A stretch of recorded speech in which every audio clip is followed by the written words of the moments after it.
Next question. Jocko, how do you balance the idea of checking the ego while in an interview scenario where you need to talk about yourself? Okay, so good question.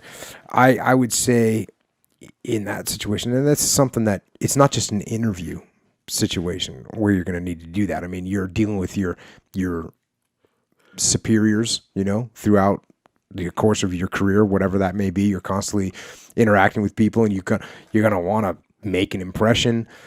So I think one of the best ways to do this is, instead of you speaking about why you're so awesome, just state facts of, let's say, accomplishments and let them speak for themselves.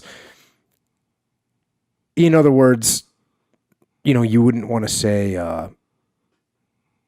I am the best project manager in the entire world. Mm-hmm.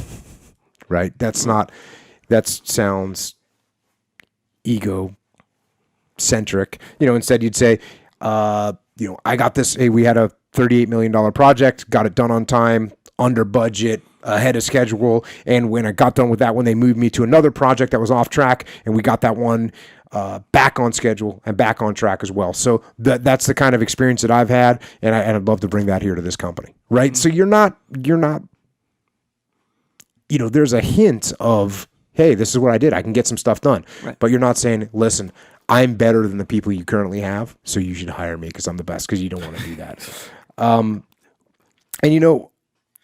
So yeah, just think about it, before you go in, what experience that you have represents the good qualities that you have. Mm-hmm. So then you can say, if they say, how are you at meeting timelines? You don't say, I am perfect and I'm never late. I'm dope. You just say, you say, well, as far as meeting timelines, here's a bunch of projects that I got completed on time. The only one that I missed was one that we had to roll back because of whatever. That way you're actually showing a little bit more humility. You're saying, hey, here's what happened. You're being logical about it. And, speaking of that, I actually got a good question that's similar to this one, about what's the best way to interview people to see if they can be in a leadership position.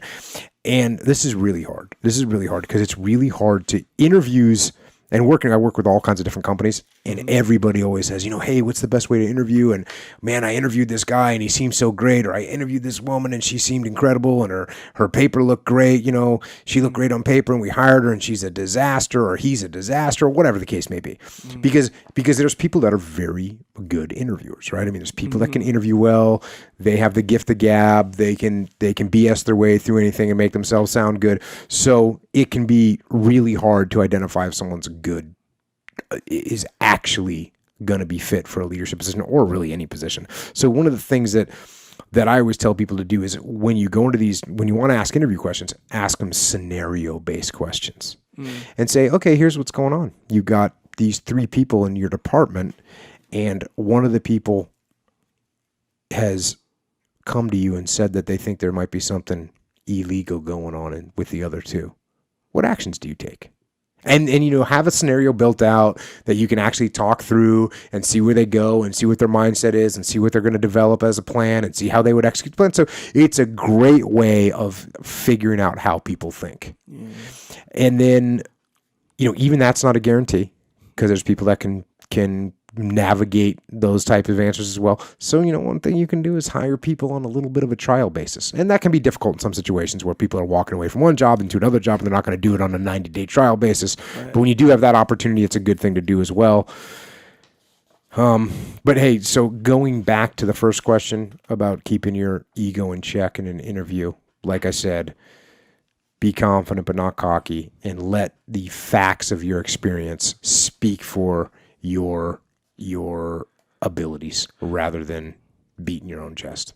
Yeah, so it's almost like, correct me if I'm wrong here. So you essentially, even if you're talking yourself up, you simply state the facts. That's it. You just state the facts. Don't say your opinion about it. No, how you were saying. Just simply state the facts. Yeah. Hey, here's what I did. Right. We turned this project around. We got it on track and on budget, and that's the type of experience that I have in those situations. Right, just like how you're saying, like, even if someone had got like an award to be the best whatever salesman of the year, salesman of the year, the best whatever of the year, and then like to say that in a factual way would be, I was recognized as the best guy in the world, instead of saying I'm the best guy in the world. Here's my award to prove it, So it's like you're saying the fact that you were recognized, not so much the fact. That's a very good way of doing it. Stick to the facts, right? Just the facts. Just the facts. That's good.